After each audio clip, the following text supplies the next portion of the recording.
Katherine Harpenau. Her thesis is titled Insights into Wetland Restoration, Investigating Nutrient Dynamics in Nitrogen-Polluted Sedge Meadow Microcosms with Varying Carex lacustris abundance.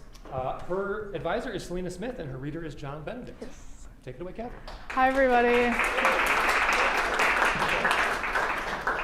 Hi, everyone. Thank you so much for being here today. I'm going to start off by discussing nutrient dynamics in sedge meadows, and with hopes to provide some insights into wetland restoration. I know that probably didn't mean a lot to you right now. Hopefully by the end it will, but I wanted to start off with some background into what sedge meadows are. Sedge meadows are a wetland community type found distributed across the Midwestern United States and up into the southern parts of Canada. These wetlands are supported by minerotrophic peat. Minerotrophic meaning they are groundwater influenced. So a lot of the water you see here is from groundwater as opposed to precipitation. Peat means partially decomposed organic matter. So the soil under all this water is really dark, rich, black, super good for growing plants. The vegetation is dominated by Carex stricta. Carex stricta is also called tussock sedge, and it forms these mounds above the soil surface here. These mounds are the old growth and dieback from the previous year's plant, and they're really important for shaping the distribution of both plants on top of the tussocks as well as animals like this blue heron here just trying to catch a meal. In addition to these wonderful features, sedge meadows also provide a lot of ecosystem services for both plants, animals, and humans. This includes nutrient cycling, carbon sequestration, so storing a lot of carbon, which is important for climate regulation, as well as water purification. Unfortunately, like many other wetlands globally, sedge meadows are currently declining.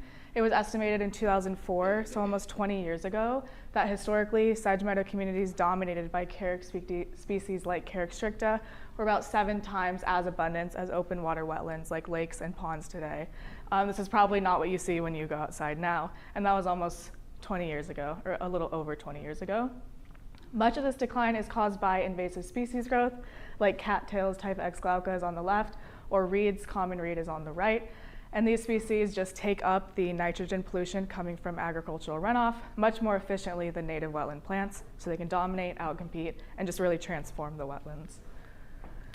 Luckily, sedge meadow restoration is documented across the scientific literature, even as early as 1984, which is pretty early for this work. And it faces a lot of barriers, unfortunately. The first one being reestablishing the pre-existing hydrology is pretty difficult. A lot of these wetlands were drained for agricultural purposes. So the first step is typically crushing these drainage pipes to let the water come back in, but the conditions are mostly not what they were before.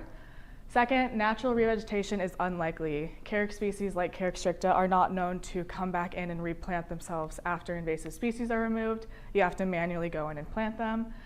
And also Carex stricta, the important and wonderful dominant plant species, it has a hard time surviving degraded conditions. It's tough to find existing seed banks to plant in existing plants as well. And also it can outcompete invasive species like many other plants. In response to these difficulties, a lot of restoration projects have instead turned to Carex lacustris or lake sedge to plant in restoration projects instead of Carex stricta. It's a co-dominant plant species in sedge meadows, so it's still really important. But it has promising characteristics for sedge meadow restoration because it's weedy.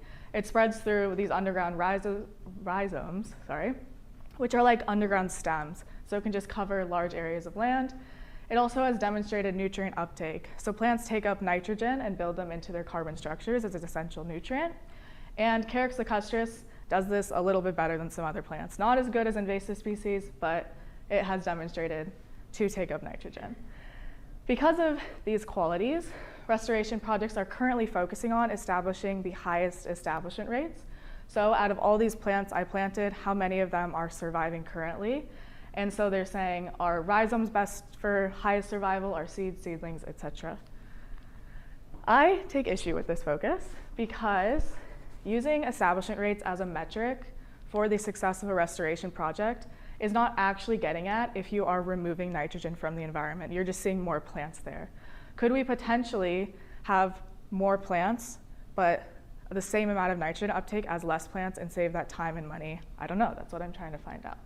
So I'm trying to establish whether the abundance of revegetated Carex lacustris in nitrogen-polluted sedge meadows undergoing restoration impacts these environments' nitrogen concentrations. Are we getting more nitrogen uptake with more abundance? To do this work, I constructed 24 microcosms. And microcosms are just an environment you would see in nature, scaled down, in this case, to the size of a storage tote. So each of these gray boxes are a different plant species of the 4 right here, which are characteristic in sedge meadows. And as we increase in Carex lacustris abundance, you can see the dark gray squares are getting more, and they are replacing those 2 flower species on the left. So the control group, the first one has 0% Carex lacustris, and then we increase in abundance as we go. And there's 6 microcosms per group total, which is totaling about 500 plants across all of them. Uh-oh. Oh, here we go. Oh.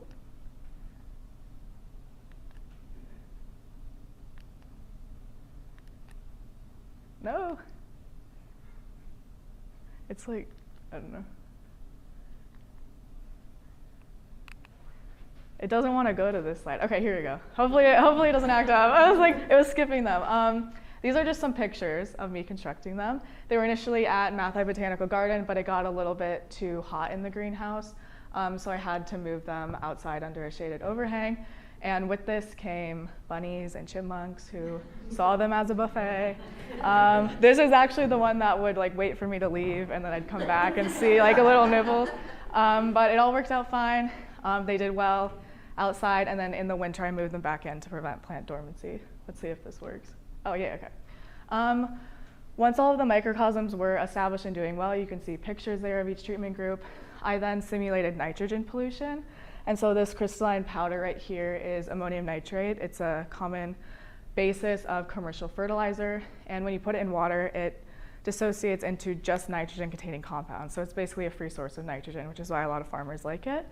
And so half of the totes in each treatment group were given high concentrations and half were given low, just to see if that had any difference. Okay.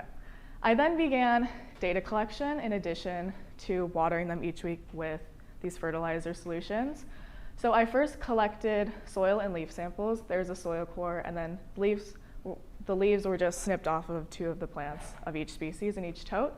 I then estimated percent cover, and percent cover is just an estimate of how much of the soil surface is obscured by the plants living there. In this case, in this microcosm, I would say that's about 90%. And you can also estimate it for each of the individual plant species, which I did as well. So you could say like Carex lacustris is covering 25%. I then oven dried the leaf samples in just a standard 50°C oven, freeze dried the soil samples. This is a vacuum freeze dryer that pulls ice crystals out of your soil samples. If you're interested, I could tell you about it more. Then I ground the soil and leaf samples into a really fine powder, put them into tin capsules, and those capsules went into an elemental analyzer. And that combusts the samples and measures the percent nitrogen and carbon in your sample based on what's coming off the combustion. These methods gave me percent cover, soil percent nitrogen and carbon, and leaf percent nitrogen and carbon outcome variables. To analyze these further, I decided to use a 3-way mixed model analysis of variance, or an ANOVA. And this is a statistical test that determines whether the differences in the dependent variable outcomes are different enough that they can be attributed to being caused by the independent variables. Otherwise, if they can't be, it's just due to random chance that they're different. And it gives me a p-value. If the p-value is less than 0.05, I can say, for example, soil percent nitrogen is significantly impacted by Carex lacustris abundance. If it's greater than 0.5, I can't say this. If you're wondering why it's 0.5, again, I'd be happy to tell you later, just let me know. Moving into first the percent cover results, these are box plots. They just show the raw distribution of all of the data points.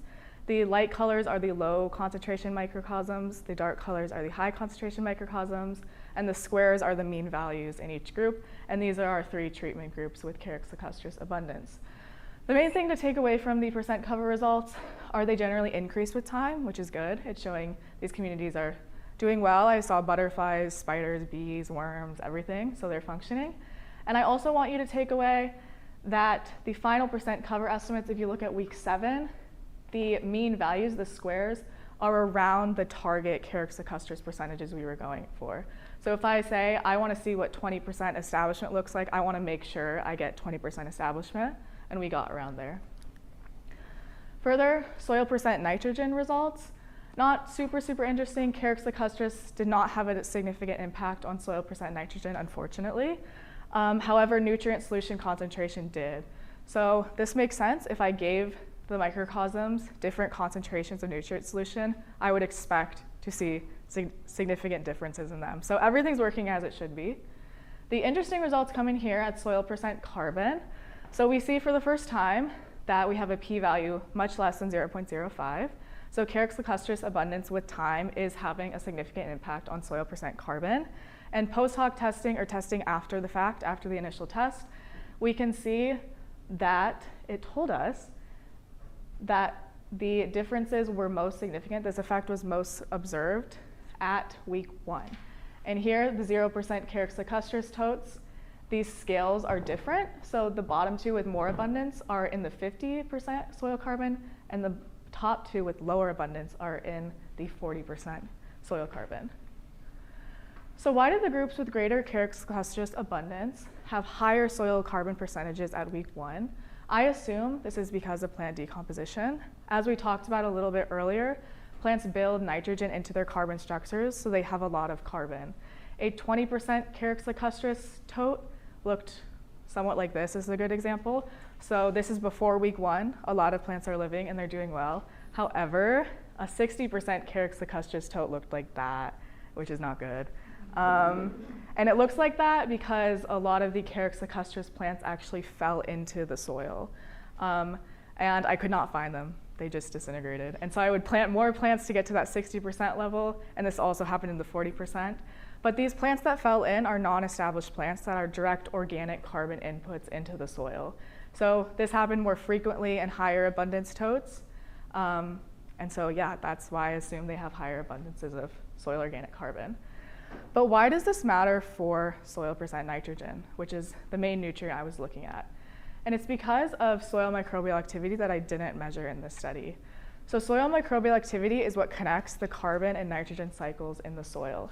So both plants and soil microbes remove soil nitrogen. Microbes eat carbon and then they release that nitrogen into the atmosphere. However, as soil carbon increases, these microbial rates increase, and they actually outcompete plants for available soil nitrogen. So all the microbes are eating this carbon and releasing nitrogen, and there's none left for the plants. So this could explain why Carex lacustris, a plant, was not seen to affect soil carbon, because soil microbes are doing this work of removing the nitrogen. However, because the Carex lacustris non-established plants are providing a source of carbon for the microbes, they are actually indirectly removing soil nitrogen, because the microbes now have a buffet of fresh soil carbon to eat and release the nitrogen into the atmosphere. So in conclusion, this was my research objective again, to establish whether the abundance of revegetated Carex lacustris and nitrogen-polluted sedge meadows undergoing restoration impacts these environments' nitrogen concentrations. What was found was that Carex lacustris abundance did not have a significant impact on soil nitrogen. However, it did have a significant impact on soil carbon. Therefore, through microbes eating this carbon, Carex lacustris could still indirectly influence soil nitrogen. And what that means for restoration projects is that if a restoration project has low establishment rates, meaning that more plants just fell into the soil and died, if they're left there, that could actually be a success, and they could still remove soil nitrogen instead of having a lot of plants that are maybe somewhat removing soil nitrogen. Though I briefly touched on percent cover, but percent cover does influence soil microbial rates. It can increase them or decrease them, so more research should focus on the net effect of percent cover to maybe add a caveat or refine this conclusion. And my acknowledgements, I want to thank Selena Smith and John Benedict, my advisor and reader, for their help and guidance, the Pepper and Grits Labs for their expertise and equipment, Mathi Botanical Gardens for providing a space for me to house the plants, PitE and Honors for both of their funding sources, and also my friends and family for their support. Thank you.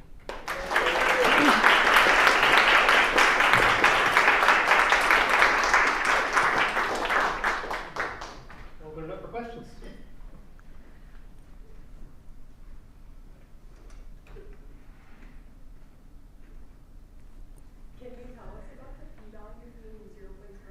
I can, great question, yes. Okay, so the p-value, ANOVA testing is based on two hypotheses. One is that all of your independent variables had no effect on your outcome variable and is all due to chance, which is the null hypothesis. And the other one is that there is some impact of your independent variables on your dependent variables.